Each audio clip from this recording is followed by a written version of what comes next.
Dito mismo.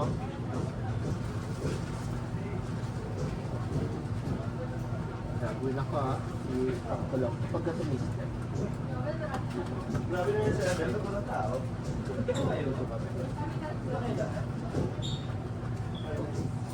Kakaano lang din po niya, Dok, kidney biopsy nung kailan din? February. Dito lang. Right po na dito rin po lang. Dito rin nila. Update lang tayo. Right now, dito kami ngayon sa Makati Men. Dahil sinugod ko sa emergency simu dahil nga sumasakit yung kanyang lower abdomen.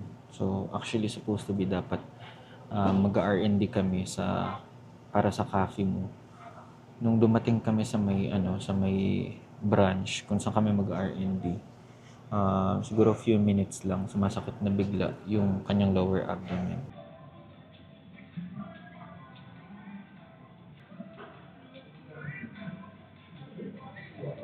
Buko siya dito guys sa may Makati Med. So actually medyo malayo.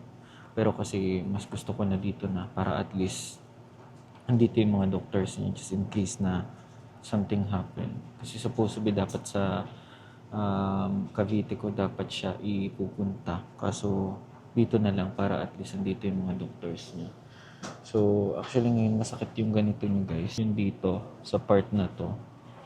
So pinarate ko siya 1 to 10. Ang sabi niya nasa 9 daw yung pain. So, actually, first time yun na ganun, kasakit sa kanya.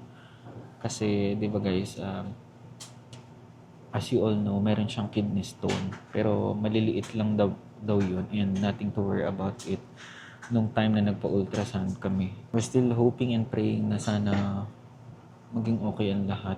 Yung pain siya, masakit daw yung kanyang lower na abdomen. Hindi siya makapagsalita na namimilipit.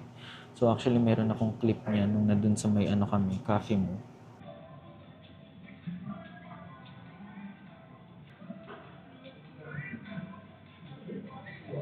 So kakarating lang namin actually nun sa cafe mo guys. Then a few minutes, umihi siya. Umupo siya sa upuan, iniwan ko kasi pinaprepare ko nga yung ipa-R&D namin sana na product. Kaso after a few minutes, sumakit na milipit yung kanyang sabi niya, dun muna siya sa sakyan. So sabi ko, sige. Pero hindi ako nakampante kasi nga baka may something na nangyayari sa kidney niya kasi nga di ba kaka-kidney biopsy lang niya. So yun, pinuntahan ko din siya and yun nga, namimilipit siya sa sakit. And hindi na ako nag-hesitate na takbo siya dito ngayon sa Makati Med para at least ma-check din agad. Medyo malayo pero wala naman traffic. Pero at least andito yung doktor niya and mas kampante kami kung dito na dahil baka pag doon pa sa Cavite, transfer, mas mahihirapan pa. So, ayun, waiting na lang kami sa mga doctors kung anong sasabihin, kung anong mga ipapagawan test. Pero hopefully nating is serious sa kanya. And ngayon lang ako mas kinabahan talaga lalo kanina kasi actually masakit din yung niya, yung ganyan niya. Parang napapansin ko matagal din yung iniinda yung ganyan. Pero nawawala. Pero kasi this time guys, siya, yung parang 1 to 2 hours na masakit pa rin, hindi natatanggal yung pain. So, sabi ko, sige, punta na tayo ng Makati Med para ma-check ka. Hoping and praying na sana maging okay ang lahat.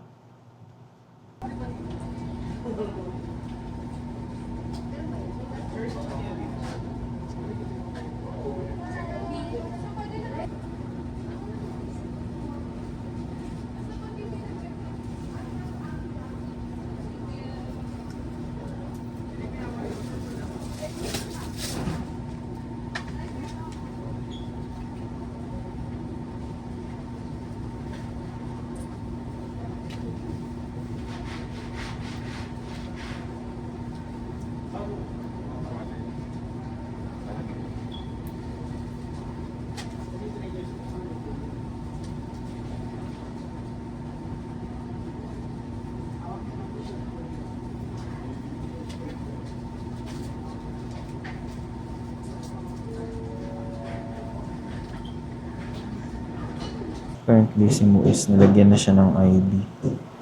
Until now, guys, is masakit pa rin daw. So, pinarate ko siya 1 to 10. Nasa 9 din. Yung sinabi niya. And, ayan si Mo, guys. So, nilagyan na siya ng swero. Kasi doon daw idadaan yung gamot. So, binigyan siya ng paracetamol din para daw sa pain.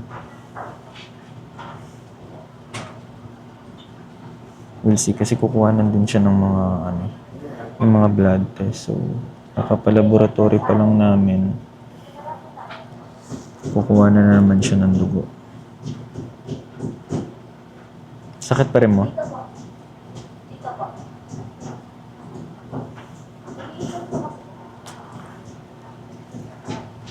So we'll see kasi matagal na actually niya tong kino-complain din sa akin. Na wawala-wala yung sakit pero this time kasi continuous siya. So parang dati naririnig ko na kayo muna kino-complain niya to. Pero ngayon, dire-diretso yung pain talaga niya kahit magpahinga, ganyan. Eh dati kasi masakit din daw, parang ganun nararamdaman niya pero hindi ganun ka grabe na dire-diretso talaga. So, tignan natin, we'll see kung ano yung sasabihin ng doktor kasi may mga blood test ulit na ipapagawa sa kanya.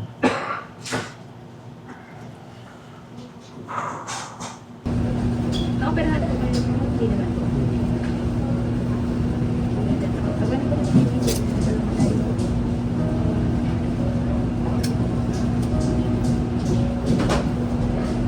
Ano po ang pina-request sa kanya? Yung may Creia din? Opo, sa Candid po. CBC at saka Candid. Kasama po yung kaya niya sa Candid. Pat kasama po yung EGRF po. Hindi alam po. EGFR po ba yun? EGRF? EGFR, wala po po. Wala. Pero if paparequest niya, sabihin niya lang po. Okay. Guys, time check. It's already 4 p.m. na. And nakuha na actually ng dugo si Mo para i-check ulit yung kanyang CBC pati creatinine. So, nagpa-request din ako ng ng EGFR ba yun? EGRF para at least ma-check din kung ano yung estado ng kanyang tawag dito, ng kanyang kidney kasi ma-determine din aside sa creatinine. So kahit pa paano guys, medyo may mga idea na rin tayo para at least alam din natin kung ano. So far, nangangalahati na yung kanyang paracetamol na binigay. And tinatanong ko si Mo kanina kung medyo nag-subside yung pain. Medyo nag-subside daw. Nawala.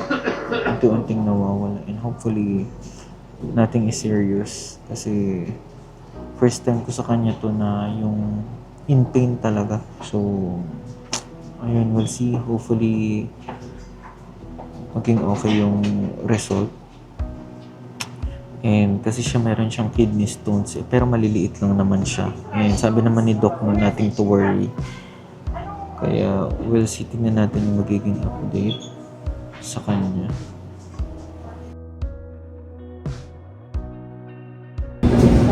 So far kasi yung urinalysis mo, may dugo siya. Although yung sinamit mo namang hindi siya madugo.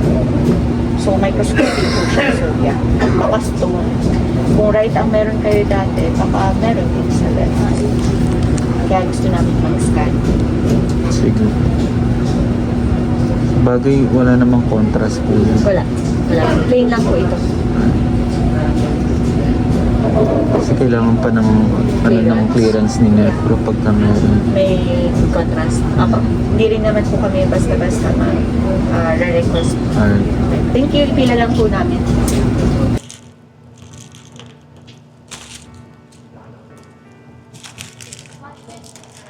Wala sana.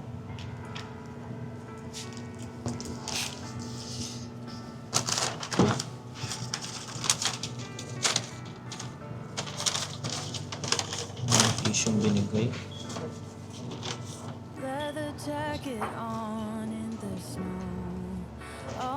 So far, medyo okay na si Mo. And na-find out daw na meron siyang blood sa kanyang urine. Pero siya, microscopically. Hindi siya nakikita sa mismong urine. And ang suspect nila is yung kidney stone. Baka gumagalaw kaya pinarequest siya ulit ng whole abdomen na CT scan. Waiting na lang kami guys sa mismong result. Pero so far, nag-subside daw yung yung sakit. Baka daw gumagalaw yung yung bato ni Darna. Ayan mo na. Isa na lang. Sayang.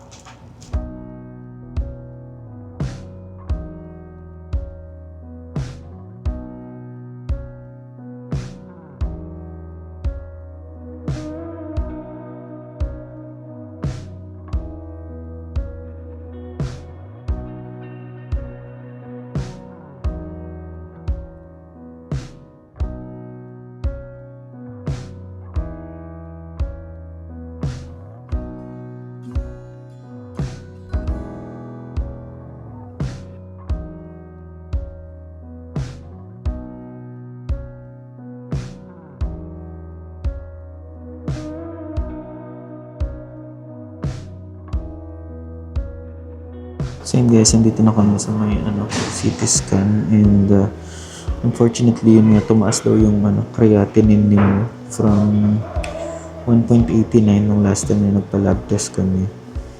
Tapos naging 2.30.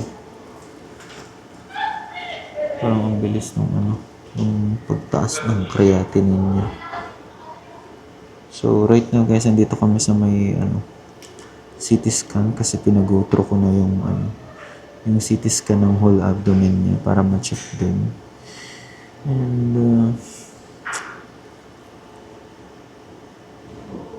we'll see. Hindi ko alam bakit tumaas bigla yung creatinine niya. Yung 2.30 siya. Umiinom naman siya ng gamot.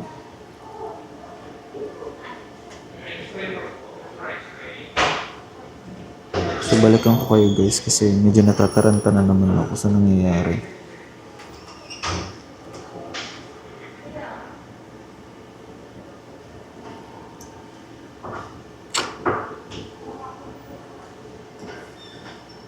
Sana wala namang masamang mangyari or anything. Dahil pati si Mo, kinakabahan siya sa nangyayari.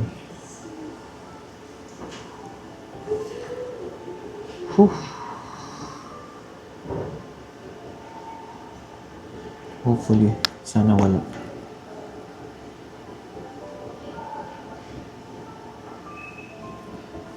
So waiting na ako sa kanya dito kasi nasa ultrasound pa siya and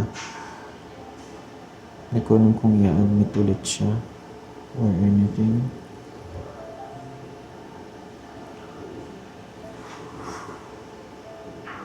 Good thing dumating dito yung yung nephron ni Mo kasi tumaas nga bigla yung creatinine niya from 1.89 nung March 18.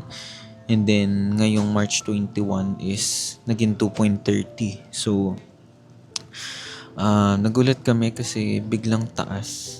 Biglang bilis yung pagtaas ng kanyang creatinine kasi from March 18 lang, 1.89. So, simula nung kami dito na nagpunta dito sa Makati Med from 1.60, 1.89, 1.60, alam mo yun, bumababa. Tapos biglang nag-spike ng 2.30 yung creatinine niya. So, dumaan na yung doktor dito. So, actually, hindi ko lang masyadong na-record.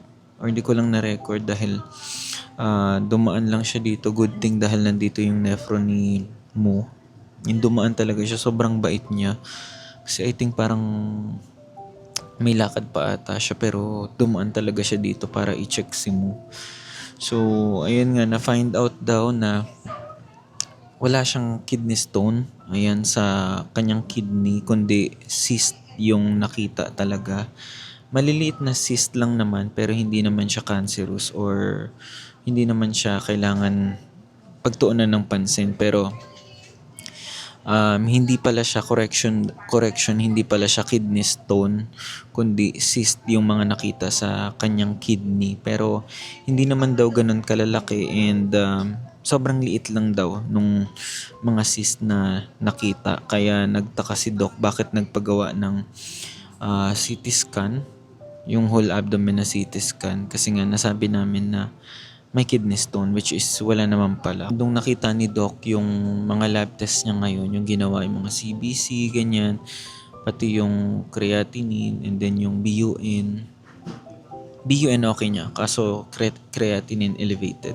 So, actually, ang sinabi lang ni Doc regarding doon is dahil may iniinom si Muna gamot, which is yung losartan ba yun? At saka dafafloxacin, something ganon. So, i-flash ko na lang dyan. Kaya siguro daw tumaas or biglang nag-elevate yung kanyang creatinine. So, from that, medyo lumuwag yung hininga and yung sobrang kaba namin. Kasi nga, gulat kami 1.89 tapos naging 2.30. So, nung sinabi ni Doc na ganun, sobrang na-relieve kami. Siguro dahil daw dun sa iniinom niyang gamot nga na losartan. Kasi nga, yung mga naunang lab test niya is meron siyang iniihing protein. So, may ihi siya. Meron siyang protein sa ihi. Kaya niresetahan siya ng losartan and then yung isang gamot na binanggit ko. So, sabi niya, normal daw na initial reaction yun.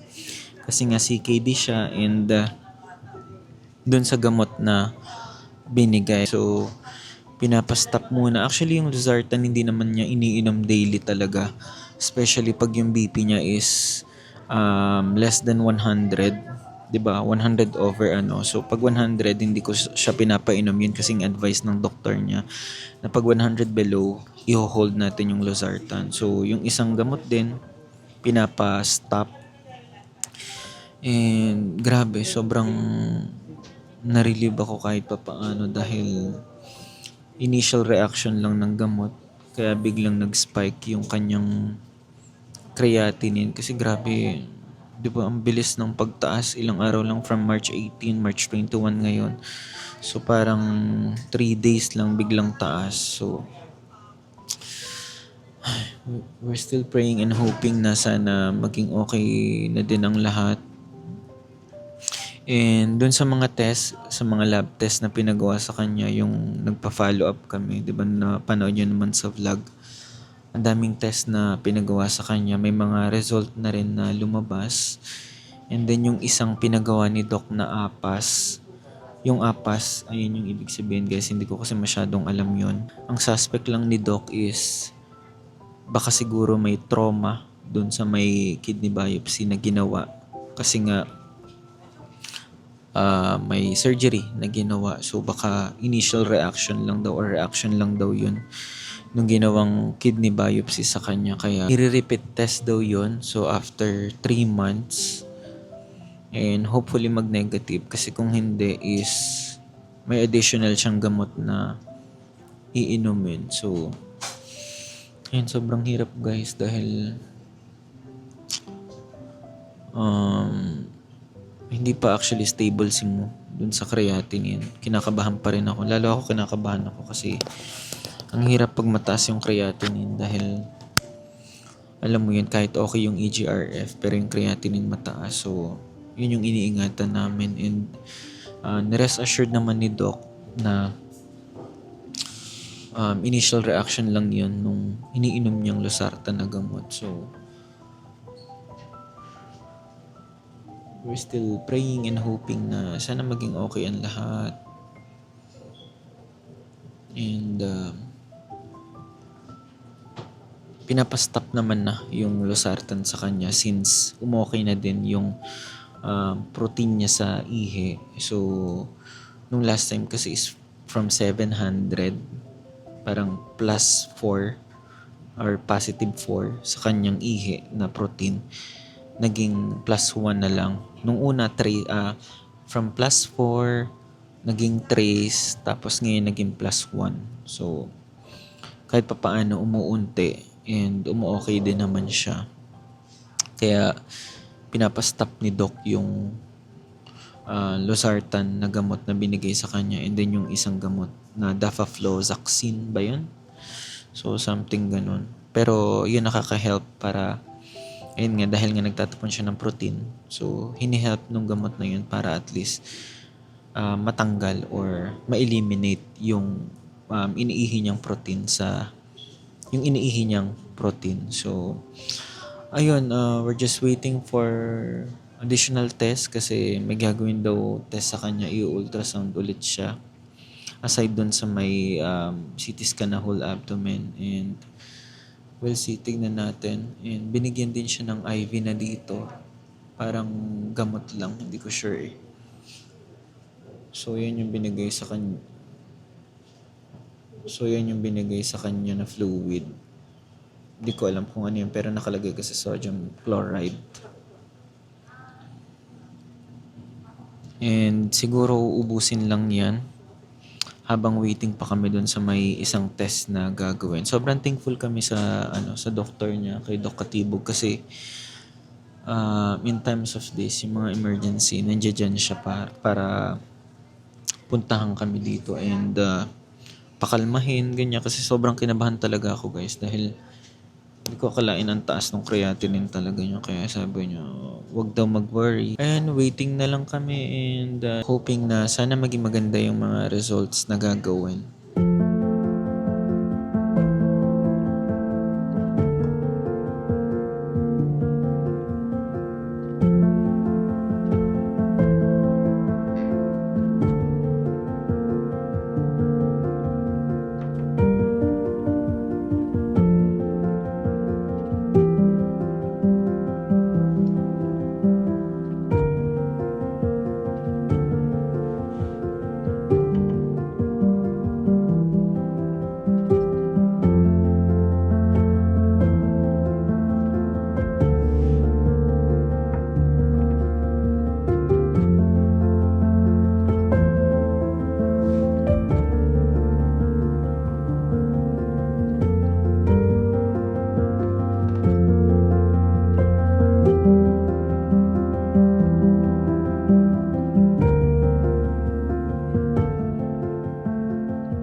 Okay, I stand corrected. Kanina, di ba, ni-review namin yung ultrasound mo. Pero kasi kanina wala kaming nakitang stones. Pero nung nag-review ulit ako ngayon, dun sa latest na sinend na ultrasound last time, during your last admission, meron ako nakitang stones, 0.4 at saka 0.8. So, nag-CT scan ngayon sa'yo, wala naman yung contrast, so it's safe for your kidneys. Meron talagang nakitang stones. Na yung isang stone, ang sabi mo kasi kanina, ang sumasakit sa'yo doon sa may genitalia, doon sa may private parts mo.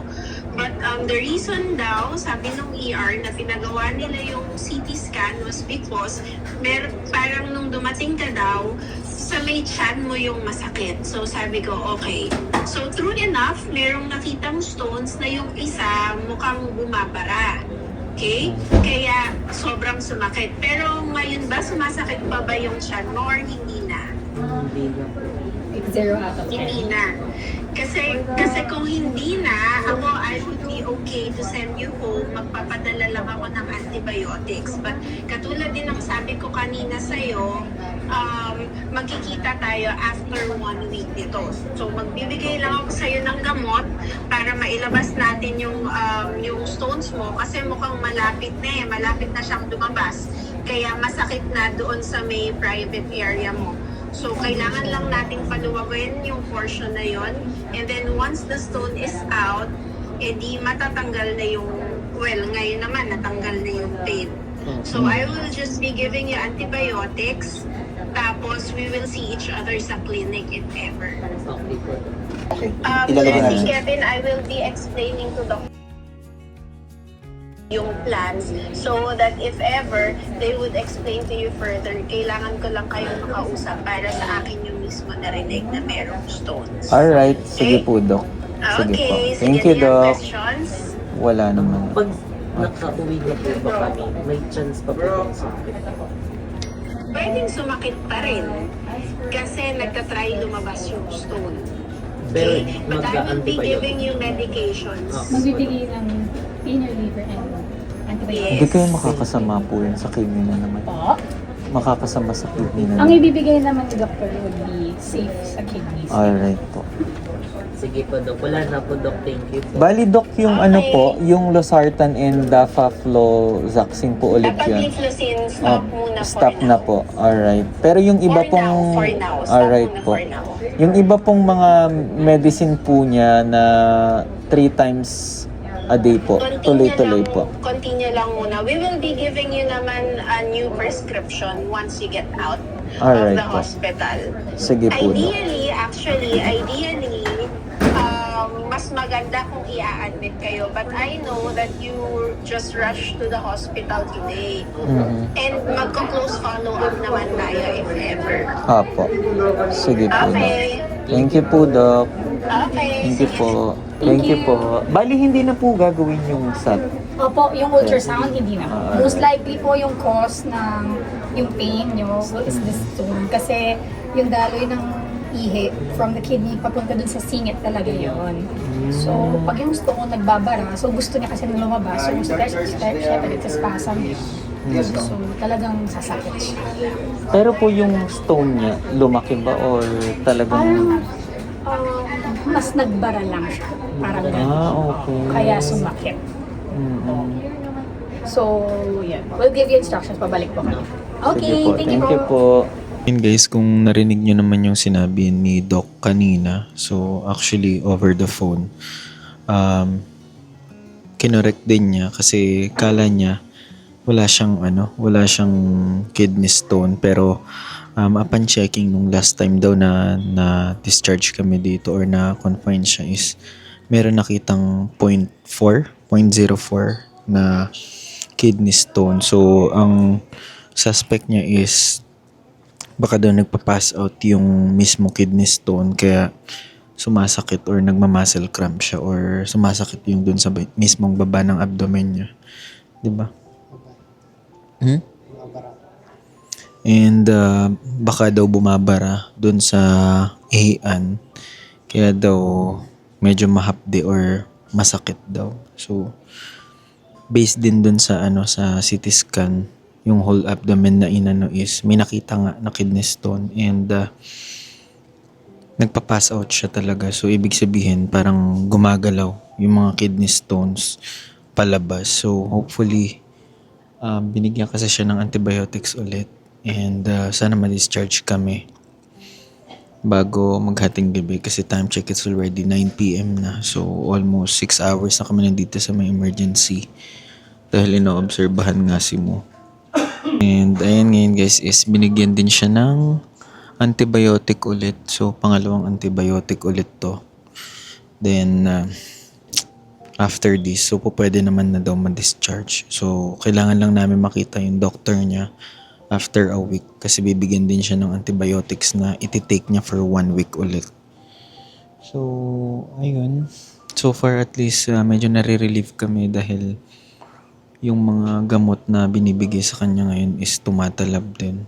And at least yung creatinine niya, medyo nag-subside, na relieve din kami dahil yung sinabi nga baka initial reaction dun sa gamot na pinainom sa kanya, which is yung Losartan. At saka yung isang gamot pa. So tapos na rin siya kumain and waiting na lang kami maubos tong mismong antibiotic na binigay sa kanya and pwede na daw kaming ma-discharge. Pero maraming salamat pa rin sa inyo guys sa patuloy na pagdadasal para kay Mo. And please continue praying for Mo and sa fast healing niya, fast recovery. Dahil yung mga times na ganito is sobrang hirap din talaga. Kaya ayun, laban lang. Kaya natin to.